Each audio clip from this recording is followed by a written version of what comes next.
형님들, 저 유홍선이는 절대로 유료 리딩이나 금전 후원을 형님들께 요구드리지 않습니다. 사칭 사기에 각별히 주의 부탁드리고요. 그리고 유료방 업자분들 진짜 걸리면 각오하시는 게 좋을 겁니다. 저는 시간이 참 많아요. 발키리 인베스트먼트의 투자 총괄이죠. 스티븐 맥클러그가 또 이더리움 현물 ETF에 대한 부정적인 입장을 표시했습니다. 그러면서 우리 리플이나 라이트코인 같은 메이저 알트코인의 ETF 출시가 오히려 더 빠를 수도 있다고 말했는데요. 정말 이더리움보다 먼저 우리 XRP 스팟 ETF 출시를 우리가 볼 수 있는 건지 우리 행님들 궁금해하시는 부분 제가 오늘도 시원하게 긁어드리겠습니다. 좋아요 한 번씩 부탁드리고요. 구독 요거 꼭 좀 부탁드리겠습니다. 자, 그러면 왜 스티븐 맥클러그가 이더리움 현물 ETF 승인에 대해서 부정적인 걸까요? 작업 증명 방식에서 지분 증명 방식으로 바뀐 이더리움이 증권으로 분류될 가능성이 있다는 게 이유입니다. 자, 근데 운용 자금이 지금 우리 돈으로 2조가 다 돼가는 발키리의 투자 총괄이 이런 단순한 이유에서 저런 말을 할까요? 제 개인적인 생각으로는 다른 이유가 있을 거라고 봅니다. 형님들 잘 아시다시피 올해 11월에는 미국 대선이 있죠. 저는 이더리움 현물 ETF 승인 여부도 지금은 이게 뭐 증권이니 상품이니 이게 중요한 게 아니고 SEC, 미국 증권거래위원회랑 CFTC, 미국 상품거래위원회 간의 힘겨루기가 이게 어떻게 끝이 나냐에 달렸다고 생각을 합니다. 게리 겐슬러가 하는 짓을 대충만 봐도 민주당과 월스트리트의 입장을 대변한다는 걸 다들 느끼셨을 겁니다. 자, 그런데 어제였나요? 요 CFTC가 쿠코인 설립자 2명을 기소를 하면서 기소장에다가 비트코인, 이더리움, 라이트코인을 명시를 하면서 상품이라고 SEC하고는 완전 반대되는 워딩을 사용을 했습니다. 얼마 전에 SEC가 이더리움 증권 분류 조사를 시작을 했는데 갑자기 요 CFTC가 이더리움을 상품이라고 말을 하니까 한동안 조용했던 CFTC와 SEC의 나와바리 싸움에 또 우리 시장에 불꽃이 튀는 게 아닌가 긴장감이 좀 돌고 있습니다. 그래서 제 개인적인 생각도 요 11월 대선이 끝나기 전까지는 SEC와 CFTC 간의 줄다리기가 계속되어질 거라고 저는 보고 있고요. 당연히 5월에 있을 이더리움 현물 ETF 승인은 불발될 확률이 좀 높을 것 같습니다. 자, 그런데 우리 XRP, 리플의 상황은 조금 다릅니다. 지금 소송이 진행되는 상황만 봐도 SEC가 뭐 어제 동네 열라멘코로 징징거리는 게 계속 저는 느껴지고 있는데요. 말도 안 되게 막 20억 달러의 벌금을 때려달라고 법원에 요청하지를 않나. 시간이 흐르면 흐를수록 리플랩스에게 지금 유리한 상황이 계속 이어진다는 걸 아니까 최종 판결을 이렇게 빨리 해달라고 하는 거 보세요. 결국에 소송은 SEC의 완패로 끝나게 될 겁니다. 자, 그런데 XRP ETF를 신청한 운용사가 아직 하나도 없죠. 자, 과연 이거 스타트를 누가 끊을까요? 암호화폐만 전문으로 하는 뭐 그레이스케일이나 발키리에서 먼저 신청서를 낼까요? 저도 그레이스케일이 제일 먼저 XRP 현물 ETF 신청을 하지 않을까 했는데 지금은 생각이 좀 바뀌었습니다. 바로 블랙록 때문입니다. 얼마 전에 이렇게 블랙록에서 이더리움을 기반으로 하는 귀들이라는 이 토크나 펀드를 출시를 했는데요. 시큐리타이즈라는 곳에서 운영을 하게 됩니다. 근데 이 시큐리타이즈 제가 전에 한번 말씀드렸었죠. 리플랩스의 CBDC 총괄 책임자인 제임스 월리스가 자문으로 있는 회사입니다. 그리고 지금 이 기사에 나오는 인물인 로버트 미치닉, 이 사람이 누구냐면요. 지금은 블랙록의 디지털 자산 책임자로 일하고 있지만 이 사람 역시 리플랩스에서 아주 오랫동안 일을 했던 사람입니다. 저는 이런 게 전부 다 지금 리플랩스와 블랙록 사이의 긴밀함을 보여주는 힌트들이라고 생각을 합니다.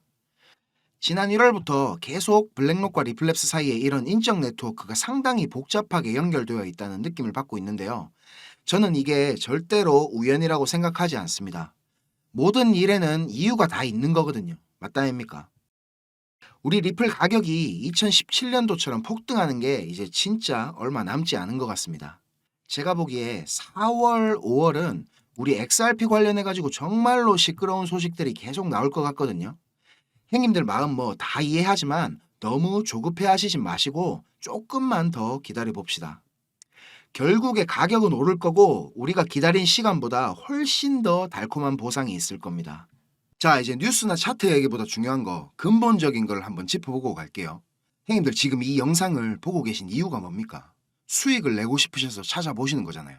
저도 한때는 유튜브나 이런 인터넷 검색으로 이런저런 정보들 다 찾아보고 할 때가 있었습니다. 그런데 그런 정보들로는 이 시장에서 진짜 돈이 굴러가는 큰 흐름을 찾아낼 수가 없었습니다.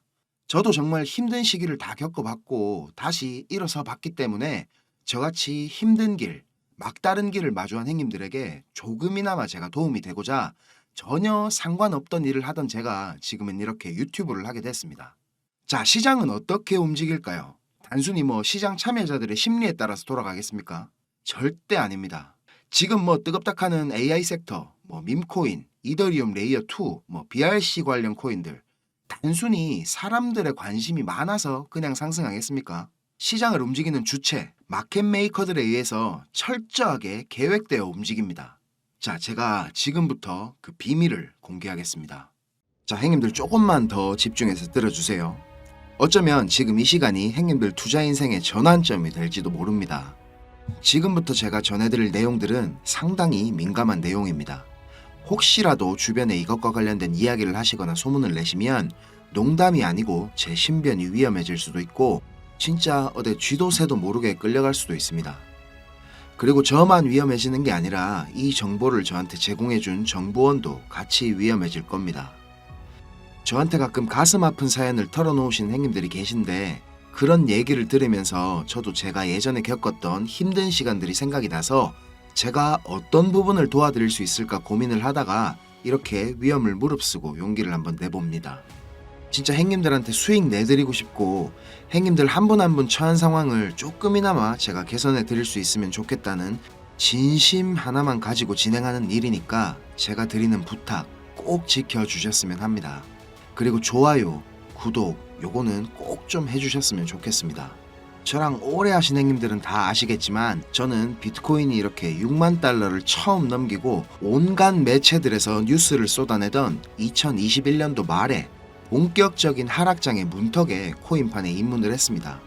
1년이 넘는 시간 동안 이 하락장을 온몸으로 느끼고 견디는 도중에 이자 그것 좀 받으려고 큰 돈을 예치해둔 셀시우스가 파산을 해버리고 다들 잘 아시는 루나 사태로 앵커 프로토콜에 있던 제 돈들도 문제가 생기는 바람에 시드가 그때 아주 작살이 났었습니다.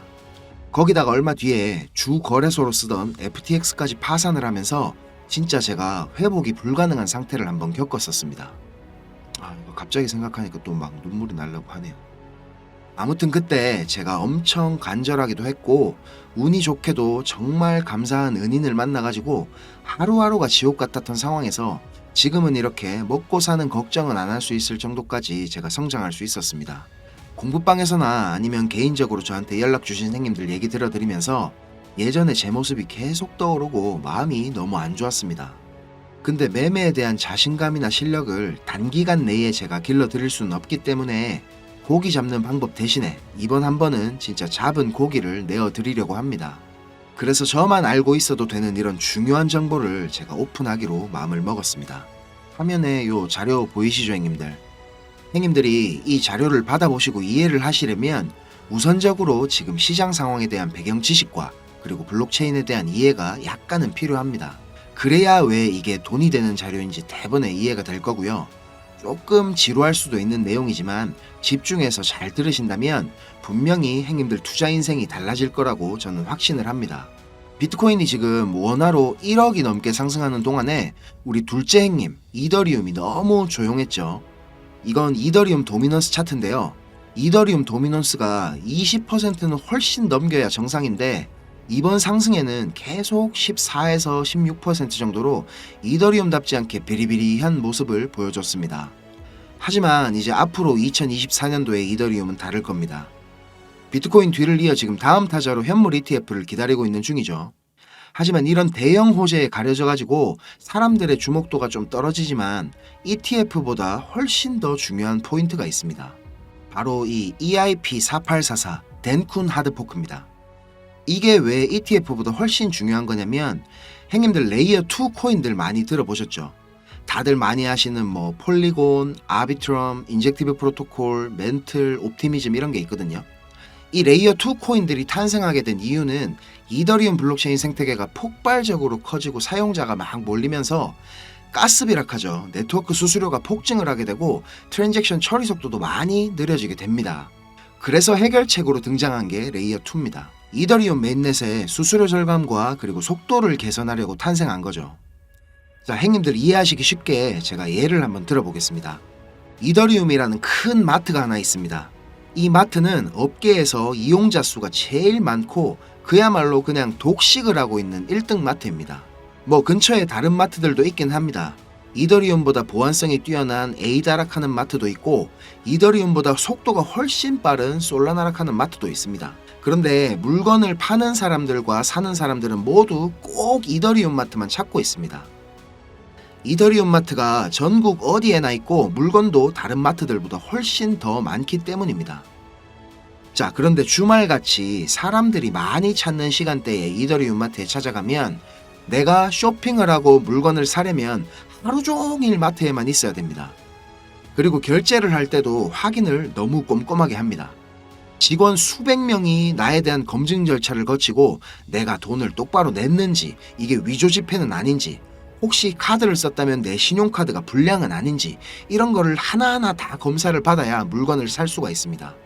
거기다가 이더리움 마트는 합법적인 세치기도 가능합니다. 이더리움 마트 직원에게 내가 수수료를 더 많이 내면 앞사람보다 내가 먼저 물건을 살 수 있도록 해줍니다. 이 수수료는 한도 자체가 없기 때문에 물건을 더 빨리 사고 싶은 사람이 많을수록 수수료가 막 기하급수적으로 올라가게 됩니다. 이렇게 비싼 수수료와 속도 문제로 골치를 썩던 이더리움 마트 앞에 레이어 2락하는 작은 가게가 하나 생겼습니다. 이 레이어 2에서는 이더리움 마트에서 물건을 구입하고 싶은 사람들의 주문을 한꺼번에 받은 뒤에 이더리움 마트에 직접 찾아가가지고 그 물건을 사다가 줍니다. 이 레이어 2는 이더리움 마트에서 고객들을 하나하나 확인하던 절차도 다 뒤로 미룹니다. 그리고 나중에 혹시나 문제가 생기면 고객 대신에 레이어 2락하는 마트가 책임을 집니다. 이렇게 레이어 2는 쉽게 말하자면 이더리움 마트의 구매 대행으로 볼 수가 있습니다. 자, 이해가 좀 되셨는지 모르겠습니다. 근데 여기서 이더리움 마트가 엄청나게 크게 확장 공사를 하고 직원들 수도 말도 안 되게 늘린다면 어떻게 될까요? 자, 그런 작업이 바로 EIP4844 덴쿤 하드포크입니다. 블록체인의 궁극적인 목표인 샤딩이라는 기술을 구현하기 위해서 첫 단계를 이제 시작하려는 건데, 이렇게 된다면 레이어 2의 스케일링을 더욱 최적화할 수가 있습니다. 이론상으로는 레이어 2의 수수료가 100분의 1로 줄어들 수도 있습니다. 그리고 레이어 2뿐만 아니라 이더리움 메인넷의 처리 속도나 가스비에도 큰 개선이 있을 것으로 예상하고 있습니다. 기술적으로 보자면 샤딩이 블록체인의 효율성과 경제성 그리고 확장성 모두를 보완할 수 있는 궁극적인 목표라는 겁니다. 행님들 뭐 지금 코인, 토큰 이런 거 셀 수 없을 정도로 많죠. 레이어 1 코인들을 제외한 거의 모든 코인들이 이 이더리움 블록체인 위에서 돌아가고 있습니다. 자, 그리고 지금 보시는 게 알트코인 시즌 인덱스락 하는 건데요. 아직 본격적인 알트코인 불장은 전혀 시작도 하지 않았습니다. 지금 40에서 70포인트 정도 왔다 갔다 하는 중인데 종목도 뭔지 안 보고 사도 다음날 되면 막 20%, 30%씩 올라가 있고 하던 불장이 다시 찾아오려면 여기 이런 데 있죠. 이런 데처럼 이 인덱스가 90포인트 위로 올라타서 계속 막 안 내려오고 비벼야 됩니다. 그러면서 이제 비트코인이나 이더리움 도미넌스를 토탈3가 계속 빨아먹어야 되겠죠. 자, 설명은 이 정도로 하고 본론으로 들어가겠습니다. 덴쿤 하드포크라는 재료는 가격 상승을 이끌 수 있는 훌륭한 펀더멘탈적인 요소입니다. 세력들은 이걸 이용해가지고 표면적으로 수많은 개미들이 기대감을 가지게 만든 후에 철저하게 그들의 이득을 위해서만 오랫동안 짜인 각본대로 정밀하게 움직일 겁니다. 자, 제가 지금부터 그 세력들이 어떻게 움직일 것인지에 대한 플랜을 공개하겠습니다. 제가 입수한 이 자료는 2024년 이더리움 이벤트라는 제목의 문건입니다. 일반적으로 우리가 구할 수 있는 일정표랑 똑같은 양식이지만 내용은 완전히 다릅니다. 자, 군더더기 없이 빠르게 내용 전달해 드리고 끝내겠습니다. 이 문건에 나와 있는 날짜들 보이시죠? 이 날짜들이 세력들이 펌핑을 하는 날짜와 엑시트하는 날짜를 정리해 놓은 겁니다. 저도 요거 전해 들은 이야기라 정확하진 않지만 이 세력들이 어떤 세력이냐면 행님들이 이름만 들으면 아실만한 금융기관들에서 능력 있는 전문가들이 차출돼 갖고 만들어진 최고의 마켓메이커 팀 중에 한 팀이라고 알고 있습니다. 이 팀의 존재를 아는 사람들조차 거의 없을 정도로 베일에 쌓인 팀입니다. 제가 여기 모자이크 처리한 부분에는 종목, 거래소, 예상 매수 평단, 예상 수익률 이런 게 나와 있습니다. 지금 보시는 자료는 2024년도 자료거든요. 저는 지금 2023년도 자료도 가지고 있는데 이 자료를 제가 2023년도 7월에 처음 받아봤습니다. 처음에 받아보고 나서 전 뭐 이래 허접한 자료가 다 있나고 이래 생각했거든요. 근데 문건에 적힌 날짜에 정확하게 기술적 분석으로는 이해하기 힘든 상승이 나오기 시작하고 예정된 날짜에 정확하게 하락이 시작됐습니다. 처음엔 제가 이게 말도 안 된다고 생각하고 막 반신반의하면서 업비트에 송금하고 남아있는 짜투리 있죠. 그걸로 매수를 한번 해봤거든요. 그런데 진짜 말도 안 되게 정확히 그 날짜에 펌핑이 나왔었고 정확하게 문서에 적힌 날짜에 하락이 또 시작됐습니다. 제가 이걸 한 3번까지는 의심을 했던 것 같습니다. 계속 그렇게 펌핑이 나오니까 저도 모르게 막 비중을 늘리게 됐고 작년 8월부터 12월까지 제 시드를 불리는데 엄청나게 도움이 됐습니다. 그렇게 제가 수익을 챙기면서도 내가 열심히 공부하고 노력했던 게 아무것도 아니었을까 이런 생각에 사로잡혀가지고 현타도 좀 세게 왔었습니다. 그런데 결국에 투자의 목적은 방향성을 맞추는 게 아니라 수익을 내는 거니까 어느 정도 저 자신과도 제가 타협을 했던 것 같습니다. 이 자료를 보면 2월부터 11월까지 총 38개의 플랜이 계획되어 있습니다. 목록을 살펴보면 요즘 핫한 RWA 관련 코인들, 밈코인, 디파이 관련 메타버스, 영지식 증명, 오라클, 그리고 미국 대선 관련 코인들까지 여러 섹터들이 골고루 포진되어 있습니다. 그리고 섹터별로 시총이 꽤 큰 코인들이 의외로 많이 들어가 있어서 이거 돈이 얼마나 많아야 이런 코인들을 저거들 마음대로 들어올리나 싶은 생각도 들었습니다. 앞에서도 말씀드렸지만 이 자료를 공개하기까지 제가 고민이 정말 많이 있었는데요. 오늘 제가 정말 위험을 무릅쓰고 자료를 공개하는 만큼 좋아요, 구독 다시 한번 꼭 좀 부탁드리겠습니다. 자, 이 자료 필요하신 행님들은 위에 보이는 제 전화번호 있죠. 010-5528-2156, 010-5528-2156 여기로 이더리움 이렇게 적어가지고 문자 보내주시면 제가 빠짐없이 보내드리도록 하겠습니다. 자, 그리고 이 자료 못 믿겠다 하시는 행님들은 그냥 지나치셔도 좋습니다. 근데 지금 수익이 간절하고 상황이 절박하신 행님들은 꼭 연락 주셔가지고 저랑 좋은 인연이 되었으면 좋겠습니다. 저도 돈이 없어 본 놈이라 정말 잘 압니다. 돈이 어느 정도는 있어야 사람이 시야도 좀 넓어지고 마음도 좀 편해져가지고 다른 일들도 다 잘 되는 거거든요. 제가 드리는 이 자료가 도움이 좀 돼가지고 2024년도에는 돈 때문에 힘들어 하시는 행님들이 좀 없었으면 하고요. 비록 우리가 유튜브라는 이런 공간에서 서로 얼굴도 모르고 만나는 거지만 진심은 언제나 통하는 법이라고 생각을 합니다. 자, 오늘도 긴 영상 시청하시느라 고생 많으셨고요. 다음 영상에서 제가 더 좋은 정보와 분석으로 찾아뵙겠습니다. 감사합니다.